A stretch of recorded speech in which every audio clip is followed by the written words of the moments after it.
वंदितु सवसिद्धि द्रोणचल मनोहरते उच्चानि समीपान निर्मोह सिद्धि।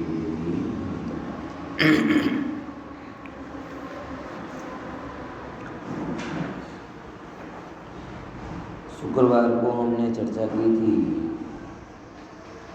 कि जीव जैसे यहाँ पर बात ये सब सुनता है, ये जो लिखी हुई है कि आश्रव और आत्मा का भेद ज्ञान करें, और भेद ज्ञान करने पर पता चलता है कि ये अध्रुव हैं, अनित्य हैं, अशरण हैं, दुखमयी हैं, दुख के कारण। जैसे ही ये इसका निर्णय करता है तो आचार्य कहते हैं इसका विवेक जागृत हो जाता है, और विवेक जागृत होता है तो जब कैसे बोला कि वेतज कर्म विपाक आश्रव भेद ज्ञान तथा वेतज जैनामा, वेतज शब्दावली यानी ऊपर ऊपर क्या लिखा है, विकल्पांतरमेव संस्कृत में लिखा है क्या, एक क्षण पछीच। ऊपर मूल टीका में क्या लिखा, विकल्पांतर, गुजराती में क्या लिखा, वेतज, मतलब एक क्षण बाद ही अब विचार करो, एक कितनी मार्मिक बात है। जो लोग तत्व विचार को कुछ नहीं समझते हैं उनको ये समझना चाहिए है। मिला ना 139 139, हाँ 139, हाँ। जो लोग ये कहते हैं, बहुत सारे लोग उपेक्षा से ऐसी बातें करते हैं, मतलब बैठकर स्वाध्याय करना, आत्म वस्तु का विचार करना, उन लोगों को लगता है क्या है ये, कोई पूजा करे तो लगा कुछ हो रहा है। मतलब मैं आपको बताऊं, सिलवानी में अथवा श्वेतांबर में भी जो स्थानकवासी वगैरह होते हैं, उनमें भी जब वो स्वाध्याय में बैठे ना कई बार, तो हाथ में माला ले लेते, और स्थानकवासियों में तो क्या कर लेते हैं, वो सामायिक लेके बैठ जाते हैं। उनको लगता है पता नहीं इससे कुछ होगा कि नहीं होगा, अपना टाइम वेस्ट ना हो जाए सुनते सुनते, तो एटलीस्ट माला गिनने का पुण्य तो ले लो, सामायिक करने का पुण्य तो ले लो। ऐसा होता है। मैं सिलवानी में जब रात को कभी कोई प्रवचन करता था तो 10 लोग बैठते थे, 10-12 उसमें से 6-7 के हाथ में माला होती थी है क्यों? क्योंकि लगता है ये अकेले सुन सुन के पता नहीं पुण्य पुण्य बंधा है कि नहीं बंधा, और अपना टाइम तो जा ही रहा है, तो साइड इनकम चालू कर दें है। हाँ, मतलब वही ऐसी चीज जो भी गणित होती है, क्या समझाएं है कि भाई ये साइड इनकम के चक्कर में मूल निधि खो रहा है। हाँ है, ये होता है। मतलब पूजा करे सो लगता है कुछ कर रहे, शिखर जी की याद विधान करे तो लगता है और बहुत ज़्यादा कुछ कर लिया, शिखर जी की यात्रा कर ली तो और ज़्यादा कर लिया, 8-10 दिन के उपवास कर ली तो और ज़्यादा कर लिया। मगर यहाँ कह रहे कि बैठकर भेद ज्ञान कर रहा है, तो भेद ज्ञान करने से विकल्पांतर में शिथिलित कर्म विपाक, एक क्षण में ही क्या हो गया, जो कर्म का विपाक था वो देखो देखा है यहाँ वेतज, क्यों सुंदर शब्द से, विकल्पांतर में वह बीजे क्षणे।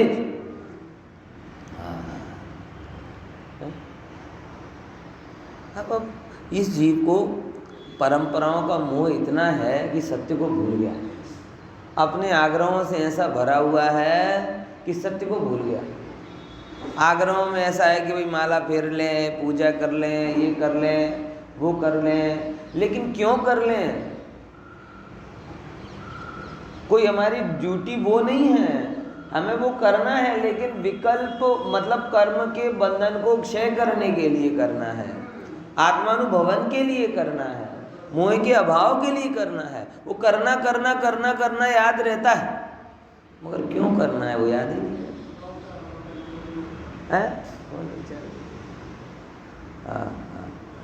है। अरे वो सामयिक लेके बैठते हैं तो फिर इसका ध्यान कोई छू ना जाए, ना कोई ये ना करे, ना कोई वो ना करे। मैं एक ऑफिस के काम से गया था ना मुंबई, तो वहाँ पे उनके व्याख्यान चल रहे थे साहिब के, तो वो मैं बैठा सुना, मैंने चलो क्या चल रहा है, तो थोड़ा ऐसे पीछे बैठा एक भाई, दूर हमारी समीक्षा क्या हो गया, एकदम करंट सा लगा। मतलब पूरे टाइम ध्यान किस पे रहता, कोई छू ना ले। ये भगवान है, मैं इसका ध्यान व्याख्यान में है ही नहीं। इसीलिए कह रहे भाई तत्व विचार अद्भुत है। तत्व की अनुभूति के पहले जो भी काम होता है वो तत्व विचार में होता है। और जो हम मोह के अभाव की प्लानिंग कर रहे हैं, बिना तत्व विचार के इसकी नींव भी नहीं पड़ेगी। आप इस बात को गहराई से समझ लो और इस बात का बल अपने अंदर में लाओ और इस बात के लिए बलिदान भी करो। दोनों बातें कह रहा हूँ। क्या क्या कह रहा हूँ कि सबसे पहले निर्णय करो कि मोह के अभाव, कर्म के अभाव, सुखी होने के लिए जो हम उपाय कर रहे हैं, तत्व विचार के बिना उसकी नींव नहीं पड़ेगी। एक बात बराबर, क्या बोला? मोह के अभाव कहो, सुख की प्राप्ति कहो, मुक्ति की प्राप्ति करो, ये सब एक ही बात है, अलग अलग है ही नहीं। तो बिना तत्व विचार के उसकी नींव, फाउंडेशन नहीं बनेगा। अब फिर मैं आपको दो बातें बोल रहा हूँ, इस बात का बल लाओ और इस बात के लिए बलिदान भी करो। बलिदान में कोई वो दुनिया वाला बलिदान नहीं कह रहा, अभी आता हूँ उस पर। बल लाओ सबसे पहले क्या? मुझे समस्या बाहर वालों से नहीं है, मुझे समस्या उनसे है जो सुनते हैं। जो नहीं सुनते उन्हें तो हीन लगेगा ही लगेगा, कोई आश्चर्य की बात नहीं है। क्या शिकायत करें उनसे? जिन्हें कभी सुना ही नहीं है, परंपरा को धर्म माना है, वो ही कर रहा है। लेकिन जो सुनते हैं ना, उनको भी इस बात का बल नहीं रहता कि मैं श्रेष्ठ काम कर रहा हूं। इससे श्रेष्ठ बहुत सारे काम लगते हैं।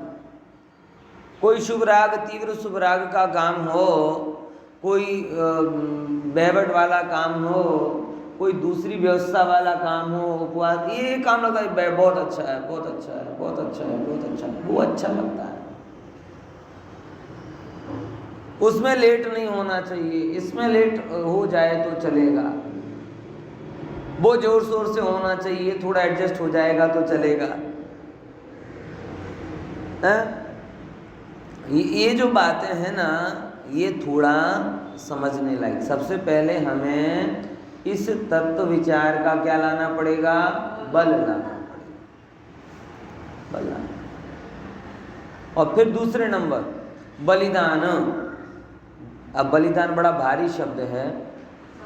हाँ, बलिदान का मतलब कोई मैं आपसे प्राणों की आहुति, धन की आहुति, ये नहीं मान रहा।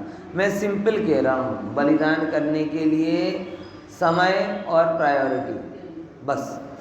मैं आपको दूसरे काम को हटाने का नहीं बोल रहा, लेकिन मैं ये कह रहा हूँ कि इसे प्रायोरिटी में पहले रखकर काम करो, बस इतना सा बलिदान चाहिए। बराबर? क्या बोला? हाँ, कि बलिदान के नाम पे कोई ये नहीं कह रहा कि दुकान बंद करो, ना सीमा पर लड़ने चले जाओ, ना प्राणों की आहुति दो, ना हम धर्म के लिए प्राण, कुछ नहीं भैया। ज़्यादा हमें हाइपर बातें करनी नहीं, हम तो सीधी सी बात करते हैं। प्रायोरिटी में इसे पहले रखो। किसमें पहले रखो? प्रायोरिटी में इसे पहले रखो। इतनी सी बात, ये आपका बलिदान।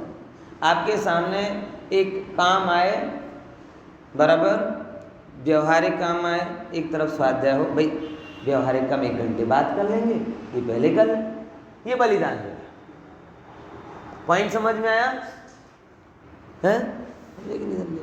प्रमाद आ रहा है, गुस्सा आ रहा है, कोई बात नहीं, इसको गुस्से कोई बाद में कर लेंगे, कोई बात नहीं, रखो उसको पेंडिंग में, अभी स्वाध्याय कर लेना तो भैया है। अब बोलो 1 घंटे स्वाध्याय करोगे फिर गुस्सा कर पाओगे? है, झगड़ा हो रहा है, हम झगड़ा पेंडिंग रखते हैं अभी तक, आके फिर करेंगे मस्ती से, अभी तो क्या करने दो। इतना सा है, क्योंकि ये चीज को आपको अपने जीवन में जगह देनी पड़ेगी। तत्व विचार, तत्व चिंतन को। क्यों? क्योंकि जो हम बातें शुरुआत से कर रहे हैं, मोह के अभाव की, सुख के प्रादुर्भाव की, इसके बिना वो होगा। लिखा है विकल्पांतरमेव शिथिलित कर्म विपाको। एक क्षण के अंदर ही क्या हो जाता है, ये पूरा कर्म विपाक इसके द्वारा शिथिल हो जाता है, क्षीण हो जाता है। अब विचार करके देखो, वो नारियल का तेल होता है ना, सर्दी में कठिन रहता है, अब उसे लगाना हो तो कितना मुश्किल लगेगा, और 2 मिनट आप उसे धूप में रखो, आंच में रखो, पिघल जाएगा, पूरे बालों में फैल जाएगा। ये शिथिलता का फायदा होगा। कर्म जब कठिन होगा तो आप उससे मतलब बहुत भयंकर प्रभावित हो जाओगे, और जब वो शिथिल हो जाएगा तो आप उसे अपने हिसाब से क्या कर सकते हो, डाइवर्ट कर सकते हो। शिथिल होने में, कर्म के शिथिल होने में कर्म का जोर घटता है और आत्मा का जोर बढ़ता है। आप समझो इस बात को। कई लोग जो आफ्टर कोरोना अपने एक्सपीरियंस बताते हैं तो ये बात बहुत बोलते हैं, पहली जेवी बॉडी नहीं रही, બધાને ખબર જ હશે, જેને સિવિયર કોરોના થયો હોય એ લોકો કે હવે પહેલે જેવી બોડી નહીં રહી। કેમ? પહેલે જેમ આમ માંદા नता पड़ता था, बराबर सर्दी गर्मी वायरल ये कुछ होते नहीं थे। अब क्या होने लगा, वो मतलब क्या हुआ, शरीर का जोर घट गया तो बाहर वालों का जोर, वो सब चीजें तो पहले भी थी, सर्दी गर्मी वायरल बुखार दुनिया भर की चीजें पहले भी थी, लेकिन पहले प्रभावित क्यों नहीं होते थे? क्योंकि शरीर बर्बाद था। और जब वो शरीर का बल क्षीण हुआ तो वो प्रभाव दिखाने लगे। ऐसे दृष्टांत, जैसे जब शरीर कमजोर होता है तो एक्सटर्नल फोर्स आपको बीमार कर देते हैं, ऐसे ही जब कर्म आपका पुरुषार्थ क्षीण होता है, कर्म का उदय प्रबल होता है, तो आप में राग आदि बीमारियां आने लगती हैं। और जब कर्म शिथिल होते हैं तो आत्मा का जोर बढ़ता है। इसीलिए निरंतर तत्व विचार करते रहना चाहिए, निरंतर।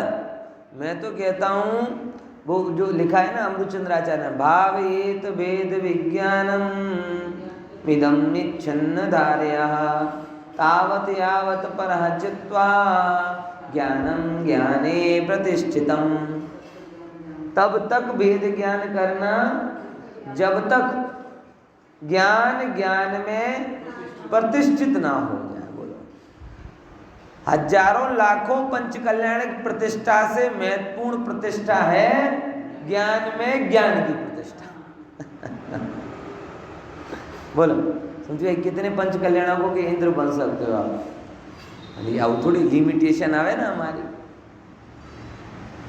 है, कितनों के माँ बाप बन सकते हो, कितने पंच कल्याण, कितनों के वહીવટ ना एक आदना बनी गया घणું છે, હવે નથી આટલા બધા ખર્ચી શકાય। हजारों लाखों पंच कल्याणक प्रतिष्ठा से अधिक प्रतिष्ठित कार्य आत्मा का आत्मा में प्रतिष्ठित होना है। ज्ञान का ज्ञान में प्रतिष्ठित होना।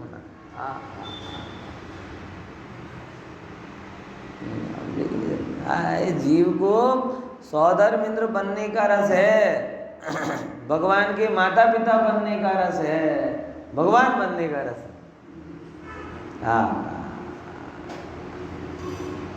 ख्याल में आया? किसका रस है?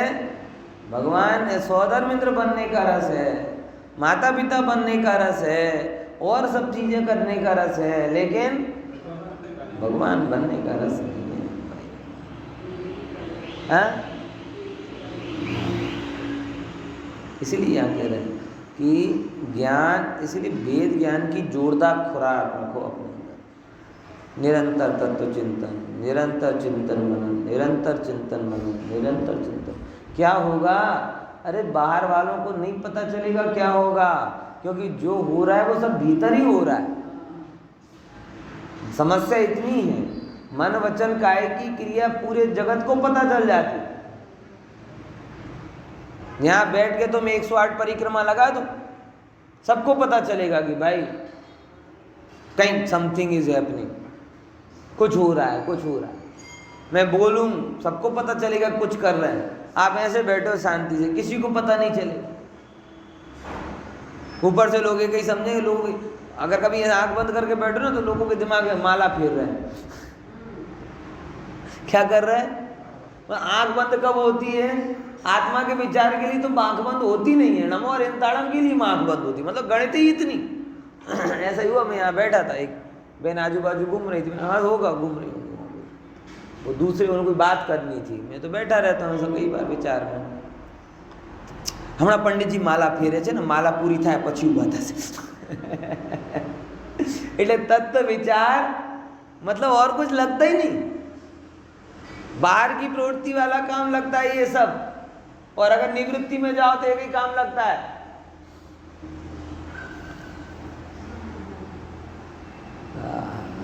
आत्मा निर्मल है ऐसा विचार सबसे बड़ी माला है। हाँ, ख्याल में आया कि नहीं आया? विचार है ना, इसलिए बहुत जोर अंदर में जो हो रहा है वो इससे हो रहा है। चलते फिरते उठते बैठते सब जगह इस बात से आप तत्व विचार करते जाओ। और बड़ा उपकार है तत्व विचार का कि आप प्रवचन हर जगह नहीं कर सकते, लेकिन तत्व विचार हर जगह कर सकते। अगर मुझे प्रवचन करना हो ना तो ऐसे थोड़ी अकेले अकेले बोल बोल करता रहूँ। कोई 2-4 लोग हों तो बोलना हो सकता। बोलने के लिए दूसरों की जरूरत है, पूजन पाठ करने के लिए भगवान की जरूरत है, शिखर जी की यात्रा करने के लिए शिखर जी की जरूरत है, वहां जाने की जरूरत है, लेकिन तत्व विचार करने के लिए आपको नहीं लगता ये स्पेशल प्रिविलेज दिया कि जो सबसे महत्वपूर्ण काम वो सर्व परिस्थिति में हो सकता है। ये बड़ी गजब बात है नवीन भाई, ये सब ध्यान से समझो। साधना का सबसे महत्वपूर्ण काम कौन सा है? ये तत्व विचार करना। सम्यक दृष्टि होगा तो तत्व विचार से होगा, मुनिराज होगा तो तत्व विचार से होगा, भगवान बनेगा तो तत्व विचार से। मतलब साधना का सबसे महत्वपूर्ण काम कौन सा है? तत्व विचार। और आपको नहीं लगता कि कुदरत का या वस्तु व्यवस्था का अनंत उपकार है कि इतना महत्वपूर्ण काम सब जगह हो सकता है, सबको ही कर सकता है। अभिषेक करना, अभिषेक तो पुरुष होना चाहिए बराबर, लेकिन तत्व विचार करना हो तो पुरुष भी वो कर सकता है, स्त्री भी कर सकती है। अब लोग नारीवाद लेकर आ जाएंगे यहाँ पे बराबर की, मैं माताओं बहनों 20 पंथी आएंगे, कहेंगे कि भैया माताओं बहनों को अधिकार नहीं दे रहे, पिछड़े हो ना, ऐसे हो ना वैसे हो। अरे भाई तुम अभिषेक के पीछे क्यों पड़े हो? उससे बेहतर काम कर सकते हो, करो ना। पॉइंट समझ में है कि नहीं आया? इसे अपनी क्रेडिट का ये हो रहा है, एक्चुअली में अभी नहीं हो रहा, लेकिन ये कुछ समय के बाद बड़ी गहरी समस्या आएगी, आपको मैं बताऊं। जैसे शनि शरणगुर में हुआ ना महिलाओं को अभिषेक, तो 20 पंथ संप्रदाय के द्वारा ऐसी बातें फैलाई जा रही हैं कि तुम जाओ जाके करो अभिषेक, देखते हैं कौन रोकता है, कोर्ट में जाएंगे, कोर्ट में जाएंगे। समानता का अधिकार है, समानता का अधिकार है। अरे भाई समानता का अधिकार है तो फिर मुनिराजों के पास भी महिलाओं को खड़ा कर दो, पुरुष तो खड़े हो सकते हैं, महिला क्यों नहीं खड़ी हो सकती? बेसिक प्रश्न ये है वहां पे, ये समानता असमानता का प्रश्न ही नहीं है। मैं वहाँ नैरोबी में गया था ना, तो नैरोबी में वो है ना बीनू भाई का लड़का है, क्या नाम है उसका, वो वाले बीनू भाई, हाँ उनका लड़का था, और उसकी वाइफ है ना वो पंजाबी है, कौन है पता नहीं है। हाँ तो वो कहती ना ये बात मुझे सेकेंडरी बात लगती है। ये मतलब उससे बात हुई ना कि मुझे ये बात नहीं, मतलब लेडीज़ को क्यों राइट नहीं दे रहे, लेडीज़ को क्यों राइट नहीं दे रही, बार बार एक ही विचार है कि हमारा। अरे भाई तो समझे, राइट और उसकी बात नहीं है, पवित्रता की बात है।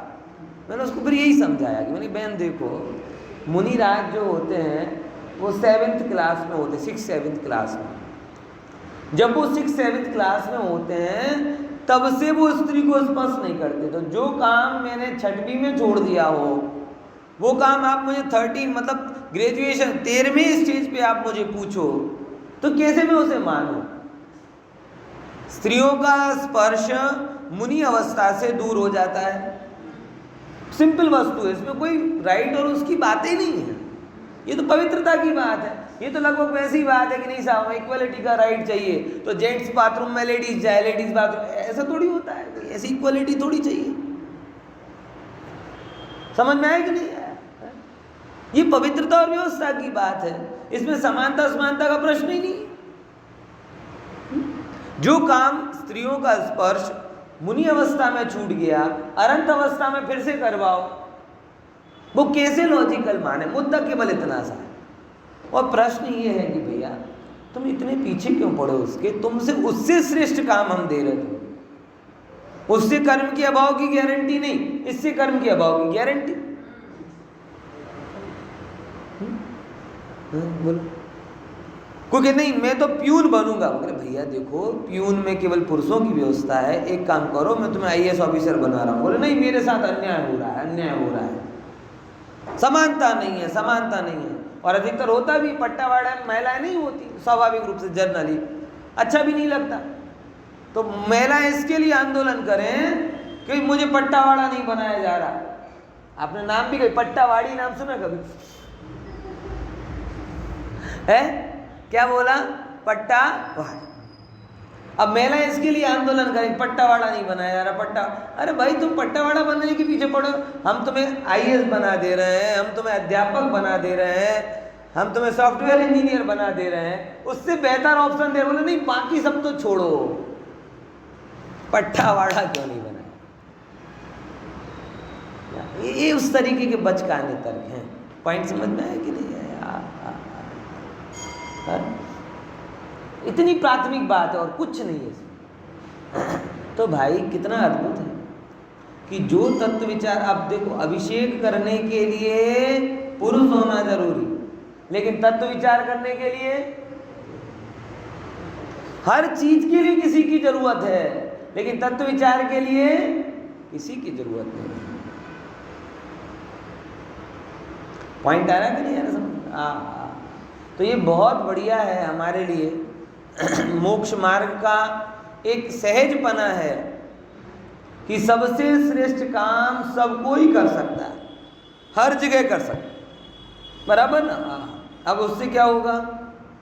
जैसे ही कर्म विपाक शिथिल हुआ, एवो ते आत्मा जत्थाबंध बादळानी रचना जेमा खंडित થઈ ગઈ છે, એવા દિશાના વિસ્તારની જેમ અમર્યાદ જેનો વિસ્તાર છે એવો સહેજપણે વિકાસ પામતી ચિત્તશક્તિ વડે વિજ્ઞાન ઘન સ્વભાવ થતો જાય છે। જો જથ્થાબંધ વાદળાની રચના જેમાં ખંડિત થઈ ગઈ છે, જો આમ કહેવાય ને आज बादल दिखा रहे हैं, बराबर, और थोड़ा आषाढ़ के महीने के बादल ले लो, पूरा बादल बादल बादल दिखाई देते हैं, और जैसे ही वो बादल छूटते हैं बिखरते हैं तो अमर्यादित आकाश दिखाई देता है ना? जब तक वो बादल रहते हैं तब तक क्या दिखता है? बादल बादल दिख रहे हैं, और जैसे ही वो बादल छूटते हैं क्या दिखता है? आकाश दिखाई देता है। और कैसा आकाश? अनंत व्यापक आकाश। देखो मैं ये कह रहा हूं, जैसे बादल नेत्र ज्योति को बाधित करके अमर्यादित आकाश को देखने नहीं देता। दृष्टांत क्या बोला? जैसे बादल नेत्र ज्योति को बाधित करके अमर्यादित मतलब अनंत आकाश को, ऐसे ही आश्रव आदि भाव ज्ञान ज्योति को बाधित करके अमर्यादित आत्म स्वभाव देखने नहीं देते।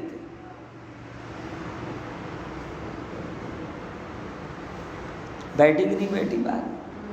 क्या बोला? फिर से दोनों का कॉम्बिनेशन समझ लो। फिर से बोल रहा हूं, जैसे बादल किसको बाधित करके? नेत्र ज्योति को। आपको अगर आप आषाढ़ में देखोगे ना ऊपर, तो आपको लगेगा बस ये रहा आकाश, ये रहा आकाश। लेकिन ऊंचाई पर जाने पर पता चलता है कि बादल कितने नीचे हैं, और इसका तो मैंने रियलाइजेशन शिखर जी में किया है। मुझे आज भी अनुभूति मेरे अंदर में बैठी हुई है कि शिखर जी गया था और जब वो क्या कहते हैं इंद्रधनुष अपने से नीचे पड़ते हुए देखा ना तो बड़ा आनंद हुआ है।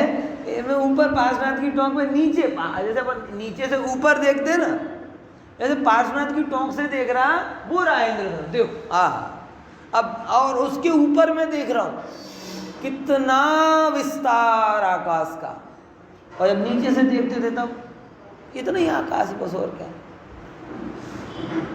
है। यानी जब जमीन से आप देखते हो तो आपको लगता है आकाश इतना है, लेकिन जब आप बादलों को भेदते हुए ऊपर जाते हो तो आपको पता चलता है कि आकाश अनंत है। ऐसे जैसे बादल नेत्र ज्योति को बाधित करके अनंत आकाश को देखने नहीं देते, वैसे ये आश्रवादी भाव रागादी भाव ज्ञान ज्योति को बाधित करके अमर्यादित आत्म स्वभाव को देखने नहीं देते। और ये होता है। आप देखो जब लोग आपको आए और हम आपको आत्मा की बात ठीक पढ़े, अब अभी नहीं, अब दुकान का टाइम, अभी कैसे आत्मा सुन ले, मतलब क्या हुआ, उस लोग ने आत्म स्वभाव को देखने की ज्ञान ज्योति को क्या कर दिया, बाधित कर दिया। आत्म स्वभाव तो तब भी वैसा था, लेकिन लोभ के बादल ऐसे आए कि हमें अभी क्या दिख रहा है, ग्राहक दिख रहा है, लाभ दिख रहा है, दुकान दिख रही है, नौकरी दिख रही है। गुस्सा आया तो सामने वाला दिख रहा है, आत्मा नहीं दिख रही। होता है कि नहीं होता? क्रोध आता है या जिसके प्रति भी आपको दुर्भाव हो,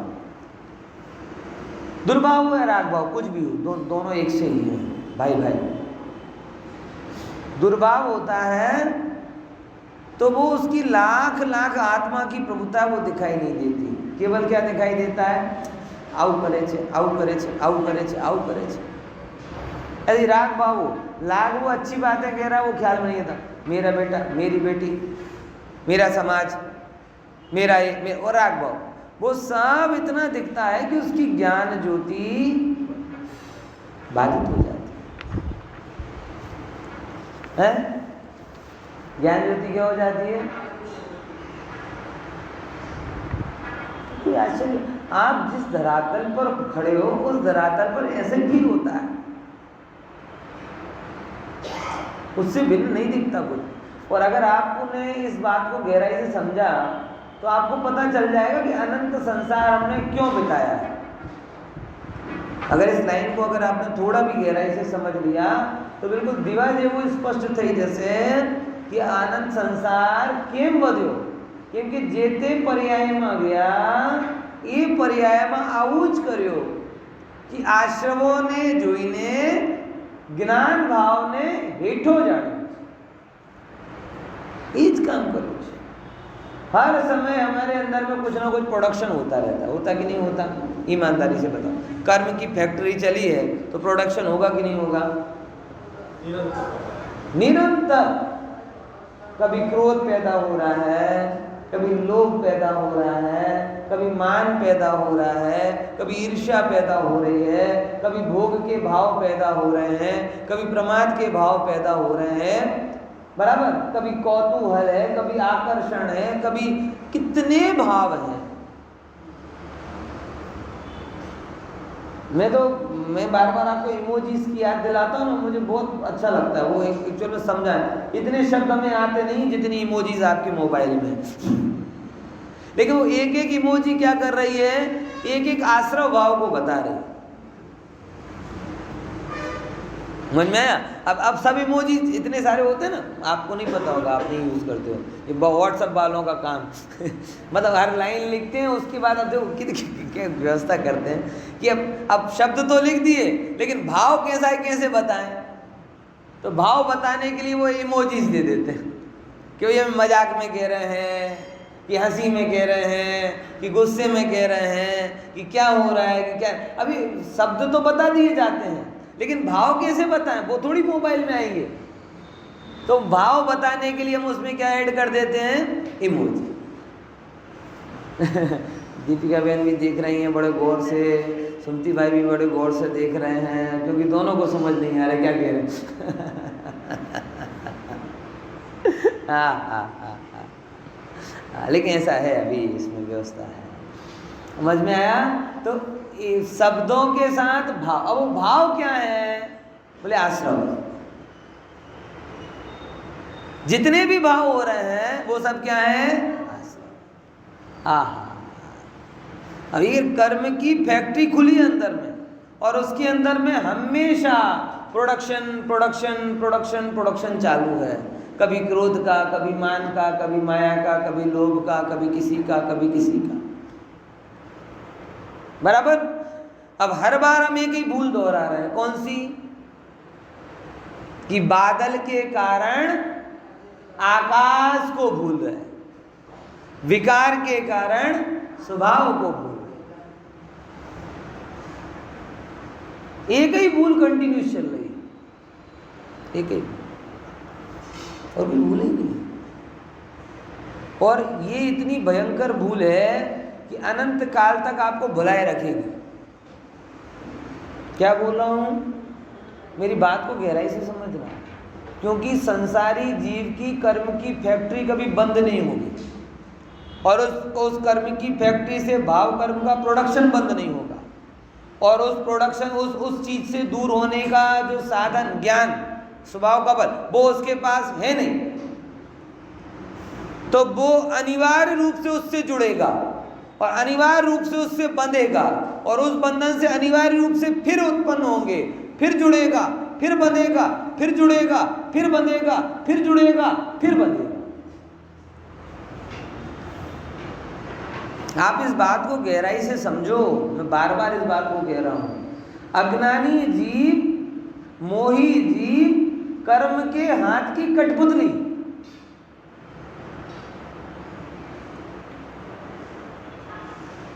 अब अलग बात है, जिसकी जैसी फैक्ट्री, जिसकी जैसी फैक्ट्री। सूरत का डायमंड उद्योग होगा तो वहां पे हीरे की घिसाई की फैक्ट्री चालू होगी, और लकड़ी का होगा तो वहां पे वो होगा, पत्थर का होगा तो वहां पे वो होगा। जिसकी जैसी फैक्ट्री वैसा प्रोडक्शन होगा, लेकिन होगा जरूर। भाई अज्ञानी जी मोह के चंगुल से छूट नहीं पाता, क्योंकि छुड़ाने वाला जो ज्ञान स्वभाव है उसकी उसे प्रतीति। ख्याल में आ रहा? हे ज्ञानी, जब मैं ज्ञानी बोल रहा हूं आपको, तब मैं ये चाहता हूं कि आप ज्ञान स्वभाव का बल लाएं। समझ में आया? अंदर में होने वाले भावों को समझें, वो मैं नहीं हूं ऐसा जाने, और नहीं जानोगे ऐसा जानोगे तो भिन्न होगे, और नहीं जानोगे तो बस बादलों के घटाटोप में अंधेरे में जियोगे, इतना ही मान लोगे। गजब है। मतलब मुझे इतना आश्चर्य होता है कई बार, जीवन और मोह की व्यवस्था कैसी है। सर्व अनुकूलता हो, एक विभाव आ जाए, आनंद चला जाता है। हम अपने अनंत गुणों से, अनंत अनंत अनंत सामर्थ्य से, एक क्षणवर्ती विकार से अपने आप को भिन्न नहीं देख पाते। किसी के प्रति दुर्भाव आ गया तो प्रभुता दिखनी बंद हो जाती है। अरे दुर्भाव आया, प्रभुता दिखनी बंद हो गई। हे जी समझ, ये दुर्भाव द्रव्य नहीं, ये दुर्भाव गुण नहीं, अरे क्षणवर्ती पर्याय है, और वो पर्याय भी अविकारी नहीं। कौन सी है? विकारी। अनंत गुण के सामर्थ्य से एक क्रोध भाव का निवारण नहीं कर सकते। किसी ने अपमान कर दिया हो, अपमान किया था एक बार, और उसका याद करके सेम स्क्रीन प्ले आप अनंत बार फील करते हो। होता कि नहीं होता? कैसा भयंकर अंदर में दुख होता। मतलब हुआ था एक बार, कहीं को किसी ने कुछ बुरा बोला, अपमान हुआ किसी को, कितनी बार हुआ था वो? एक बार हुआ। और जितनी बार आप याद करते हो same to same screen play होता कि नहीं होता, उतनी बार सेम टू सेम दुख होता कि नहीं होता, और उतनी बार आपके अंदर में दुर्भाव आता कि नहीं आता। ये कभी तो मौका मिलेगा तब चुन चुन के बदला लूंगा। दुख भोग रहे हो, नहीं समाधान कर सकते। अपमान का बदला उसका अपमान करना है कि भगवान आत्मा का अपमान कभी हो नहीं सकता, ये स्वीकार करना।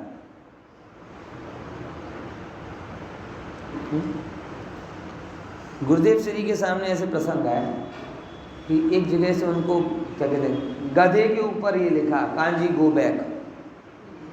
क्या लिखा था? किसके ऊपर लिखा था? गधे के ऊपर लिखा था kanji go back, kanji go back, kanji go back. उनका प्रोग्राम था, मतलब प्रोग्राम साथ आया था।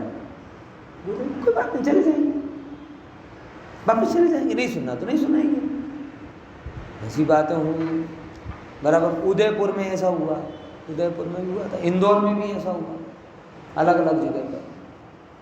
तो ऐसा गो बैक के नारे लगे, वापस चले गए। तो वो जो बापू था वहाँ का, ठाकुर वगैरह बराबर, और ठाकुर वगैरह वहाँ गया कि तुमने इतने प्रसिद्ध साधु को कैसे तुमने उतरने दिया, अगर आज तुमने इनको वापस पहुँचाया तो तुम्हारे एक भी साधु को आने नहीं दूंगा। ऐसा कौन पहुँचा? ठाकुर बापू जो कहलाते ना, वो लोग पहुँचे। और उनमें से भी उपद्रवी लोग तो 2 4 ही 10 होते हैं, बाकी लोग तो संभावी होते हैं। हर जगह यही समस्या है। दुर्भाग्य से नेतृत्व उनके पास हो जाता है, बस इतनी सी समस्या है। बाकी लोग ज़्यादा कुछ पढ़ते नहीं हैं और उपद्रवी लोग लड़ लड़ के नेता बन जाते हैं। ये समाज की सबसे बड़ी विडंबना। नेतृत्व समभावी लोगों के पास में आता है और वो दुर्भाग्य से किनके पास होना चाहिए, लेकिन दुर्भाग्य से किसके पास पहुंच जाता है? उपद्रवियों के पास में पहुंच जाता है। तो फिर उन्हें डराया तो ठीक हो गए, तो फिर वो निवेदन करने पहुंचे कि साहब चलो गलती हो गई, गलती हो गई, हाँ कोई बात नहीं, चलो चलता है। अरे थोड़ा तो कहना था, कोई गुरु एक बार तो कहना था ना, अब भाई अकल ठिकाने ना, ऐसा ना वैसा, पहले भगा रहे थे, ऐसा कुछ नहीं। अरे भाई भूलेला भगवान जी खबर નથી ને એ સાચો શું છે, એ સમય કસાય નો રે આવ્યો તો કીધું। હવે કેટલા લોકો સાંભળવા આવે છે, એને તત્વની વાત સાંભળવા મળે। લો कितना सहज बोला, तो टकोर भी नहीं की उस बात की कि क्यों है ऐसे। अब आए ना लाइन पर, दूसरे ने डराया धमकाया तब लाइन पर आए ना। नमी ने आવું પડ્યો ने, याद આવી गई ना, શું સમજો છો મને એમ? कहीं नहीं। मान के लिए तो सुनाना भी नहीं था, और मान के कारण सुनाना बंद भी नहीं करना था। मान तो कोई था ही नहीं। ये चीज कितनी सहज है। क्या बोला कि लोग सुनेंगे तो मुझे मानेंगे, तो मान के लिए सुनाना नहीं था, और मान के कारण सुनाना बंद भी नहीं करना था। सुनाना भी सहजता के साथ में था, बराबर, समझ में आया? और कोई हेतु ही नहीं था। तो जब बोला सुनना है तो सुना दे रहे, नहीं सुनना तो नहीं सुना रहे। ऐसी सहजता नहीं ला सकते। यहाँ तो मैंने कईयों को देखा, पंडितों में भी ऐसा होता है। वो तो औदैहिक भाव है, किसी जगह से हुआ, ओहो ये मंदिर में पग नहीं मूकीश, ए मंदिर तारो एम થઈ ગયો, એ સમાજનો મોઢો नहीं જોઈશ। हे जी तो समाज मान भाव को गौण कर, ज्ञान भाव को मुख्य कर। ख्याल में आया? समझे कि नहीं समझे? एक क्षणवर्ती मान को जिंदगी भर, एक क्षण जिंदगी भर ढोने में समझदारी नहीं है, ऐसे ही एक क्षणवर्ती अपमान को जिंदगी भर ढोने में समझदारी नहीं। बराबर ऐसे है, क्योंकि हमें मान दिख ही नहीं रहा। हमें तो कौन दिख रहा है? मान ज्ञान के दिखने में बाधक। इसीलिए हम मान को नहीं देखते, हम ज्ञान स्वभाव को देखते। ये बात यहाँ पर आ गई। आज बादल बिखर गए, और आत्मा दिख रही। देखो एक कीधु छे यहाँ विस्तारથી જેમ અમર્યાદ જેનો એવો સહેજપણે વિકાસ પામતી કેવી કેવી ચિત્ત શક્તિ કીધી सहजपणे सहजपणे क्योंकि ज्ञान तो वहां हाजिर था ही। ये बादल है, आज प्रकाश कम दिख रहा है अपने को, तड़का कम दिख रहा है, इसका मतलब तड़का है क्या? नहीं है क्या? है, वो बादलों से रुक कर आ रहा है। अब यही घटना सर्दी में होती तो आपको बुरी लगती, और यही घटना आज मई के महीने में आज सारू वेदर છે કેમ તડકો નથી, ઠંડી હવા છે, બરાબર। એ જ વેધર ક્યાં થઈ જાય? હે 10 ડિસેમ્બર મહિનામાં થાય, જાન્યુઆરીમાં થાય। આજે તો એક તો શિયાળો, ઉપરથી આજે વાદળા આવી ગયા, તડકોય નહીં આવતો। तो प्रकाश में ताप तो है, वो बादलों से क्या हो गया? अवरुद्ध। और जैसे ही बादल हटते हैं वो सहज ताप, सहज प्रकाश क्या हो जाता है? व्यक्त। ऐसे आत्मा आज भी ज्ञायक है, कल ज्ञायक होगा ऐसा नहीं। आत्मा आज भी प्रभु है, कल प्रभु होगा ऐसा नहीं। आत्मा आज भी पूरा है, कल पूरी होगी ऐसा नहीं। लेकिन लेकिन लेकिन ये आश्रमों भावों के कारण ये जो सहज चित्त शक्ति है होते हुए भी व्यक्त नहीं हुई। आश्रव से हटके देख, धारावाहिक ज्ञान व्यक्त होता जाएगा, व्यक्त होता जाएगा, व्यक्त होता जाएगा। अभी ज्ञान गुण हो गया, क्यों? क्योंकि ये सब भाव मुख्य हो जाते, वो सब भाव होते रहेंगे, उसको गौण कर दो, ज्ञान मुख्य हो जाएगा। फिर ज्ञान के प्रताप से अपने आप ये भाव गायब हो जाएंगे। मुक्ति का मार्ग तो यहाँ छिपा बैठा है। ख्याल में आ रहा कि नहीं आ रहा? कहाँ बैठा है मुक्ति? ये बैठा है मुक्ति का मार्ग, यहाँ है मुक्ति। जो हम लख्યું છે સહેજપણે વિકાસ પામતી ચિત્ત શક્તિ વડે। હવે જો જેમ જેમ વિજ્ઞાન ઘન સ્વભાવ થતો જાય છે, હવે જો विज्ञान घन स्वभाव होना मतलब क्या है? ठोस होता जाता है। जैसे वो ना पानी, पानी पानी को आप मटके में रखो, थोड़ा ठंडा होगा, नीचे वाले फ्रिज में रखो, थोड़ा और ठंडा होगा, ऊपर के फ्रीजर में रख दो और होगा।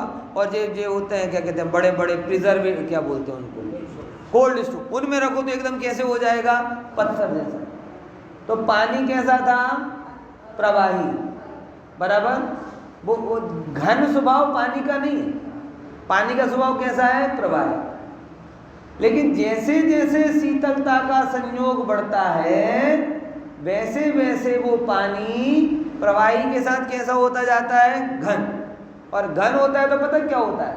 प्रवाही होता है तो जिस बर्तन में जाए उसके आकार का हो जाता है, और घन होता है तो अपने आकार से च्युत नहीं होता। अंतर ख्याल में आया? घन और प्रवाह का अंतर सीताबेन ख्याल में आया ना? पानी और बर्फ में क्या अंतर रहा? और बर्फ भी कैसी बर्फ? घन, कोल्ड स्टोरेज वाली, पत्थर के जैसी, मारो तो खून निकल आए। क्या अंतर रहा दोनों के बीच में? कि जो प्रवाही रूप में होता है वो जिस अवस्था में जाता है वैसा हो जाता है, और वही जब घन रूप में होता है तो अपने आकार को छोड़ता नहीं। बराबर समझे कि नहीं समझे? ऐसे ही जब ज्ञान में कषाय की मिलावट होती है तब ज्ञान प्रवाही रूप में होता है। मतलब क्रोध के साथ में भी जा रहा है, मान के साथ में भी जा रहा है, माया के साथ में भी जा रहा है, काम के साथ में भी जा रहा है। अब उसमें जितनी शीतलता मिल गई उतना ठीक, नहीं तो उकड़ता हुआ भी जाएगा। पानी है ठीक, लेकिन वो अब किसके सानिध्य में है? गर्मी के सानिध्य में, तो पड़े तो फोले पड़ जाए, है ना? क्योंकि वो अभी अपने स्वभाव में है नहीं, अभी प्रवाही पने को पकड़े, और प्रवाही पने को पकड़े इसलिए कसायों के साथ घूम रहा है। विनोद भाई ख्याल में है ना? और वो जैसे जैसे तत्व ज्ञान के बल से क्या होता गया, शीतल होता गया, वैसे वैसे उसका आकार घन होता गया, घन होता गया। फिर आप उस पत्थर की शिला को आप गिलास में डालोगे, नहीं आएगी, जग में डालोगे नहीं, क्योंकि वो अपने आकार को छोड़ेगा नहीं। ऐसे ही तत्व ज्ञान के बल से जिसके अंदर में ज्ञान स्वभाव की महिमा बढ़ेगी, तो कसाय के उदय के कारण वो अपने स्वभाव को छोड़ेगा। इसीलिए उसे क्या बोला जाता है, घन स्वभाव। ज्ञान तो अभी भी हाजिर है, लेकिन अभी वो कसायों के साथ बह रहा है। क्रोध में भी ज्ञान जा रहा है, मान में भी जा रहा है, माया में भी, मतलब ज्ञान क्रोध से भिन्नता नहीं कर पा रहा, क्योंकि घन नहीं हुआ। पॉइंट समझ में आया? वो ज्ञान लोभ से भिन्नता नहीं कर पा रहा, क्यों? घन नहीं हुआ। काम से भिन्नता नहीं कर पा रहा, क्यों? क्योंकि घन नहीं हुआ। समझ में आया? अब पुरुषार्थ के नाम पे क्या करना है? ठंडक आने दो, और क्या है? क्या आने दो? ठंडक आने दो। मतलब ज्ञायक स्वभाव, जैसे वो पानी है ना, पानी को घन करने के लिए क्या करना है? तड़के में रख दो, है नहीं, ठंडक आने दो। ऐसे तत्व विचार की, तत्व ज्ञान की ठंडक अपने में बढ़ाओ, ज्ञान स्वभाव क्या हो जाएगा? घन हो जाएगा। जो ज्ञान है वो विज्ञान घन बन जाएगा, और घन बन जाएगा मतलब अपने स्वभाव को छोड़ेगा नहीं। अपने स्वभाव को छोड़ेगा नहीं मतलब उसे लोग अपने अनुसार डाइवर्ट नहीं करेंगे, वो अपने में रहते हुए अपना काम करेगा। बस यही सिद्धों का काम है, अपने में रहते हुए अपना काम करना। यही मुनियों का काम है, अपने में रहते हुए। तो मुनिया जंगल में बैठे हैं, बाजू में ऐसे सुंदर दृश्य नहीं होते। शमशान होता है, बीहड़ होता है, पतझड़ होता है, हिंसक पशु होते हैं। ये तो सब कवि ने, चित्रकार ने बनाया। ऐसा नहीं होता जंगल, जैसा बताया, ऐसा नहीं होता। भयंकर होता है, 2 दिन रह लो पता चल जाएगा, अपना चेहरा पहचानना मुश्किल हो जाएगा। हैं? ख्याल में आ रहा कि नहीं आ रहा? अपना चेहरा पहचानना मुश्किल हो जाएगा। ऐसे सुंदर रमणीक नहीं होते जंगल बीहड़ ही होते। उसमें मुनियाज कह रहे हैं होने दो, हमें क्या है, हम तो विज्ञानगत स्वभाव है। हिंसक पशु आ रहे आने दो, हम तो विज्ञानगत स्वभाव। झूपड़ी है, महल है, विष्टा पड़ी है, दुर्गंध आ रही है, चामाचीड़ी पड़ी है, गुफा में है। गुफा भी कोई ऐसी सुंदर नहीं होती नीट एंड क्लीन। कभी आप गए हो गुफा में? ये आर्टिफिशियल गुफाएं होती होंगी आपको सुंदर, बाकी जो ओरिजिनल गुफाएं होती हैं वो तो 2 शिला, उसमें वर्षों से विष्ठा पड़ी है, चामाचीड़ियां हैं, दुर्गंध आ रही है, और मुनियाज बैठे हैं ध्यान में।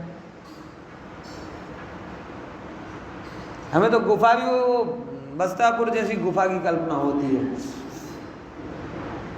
है? साफ स्वच्छ बिल्कुल, सुगंध आ रही हो, फूल की, ऐसा नहीं होता। कभी किसी कुदरती पहाड़ की गुफा पे गए हो?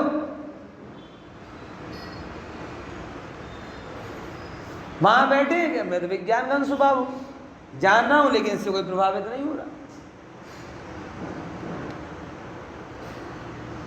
ये कह रहे हैं ज्ञान को घन बनाना।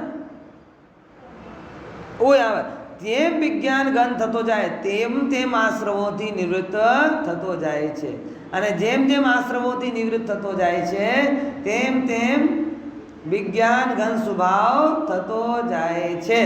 આહા, તેટલો જેટલો વિજ્ઞાન ઘન સ્વભાવ છે, જેટલો સમ્યક પ્રકારે આશ્રવોથી નિવૃત્ત છે, અને તેટલો આશ્રવોથી નિવૃત્ત છે જેટલા સમ્યક પ્રકારે વિજ્ઞાન ઘન સ્વભાવ થાય છે। એ રીતે શું સમજવું? એ રીતે શું સમજવું? જ્ઞાન અને આશ્રવોની નિવૃત્તિ समकाल, बराबर। ज्ञान और आश्रवों की निवृत्ति कैसी होती है? एक साथ। किसके बल से होती है? ज्ञान ज्ञान रूप में रहा तब नहीं, ज्ञान विज्ञान घन रूप में हुआ तब होती। ऐसे समझिए।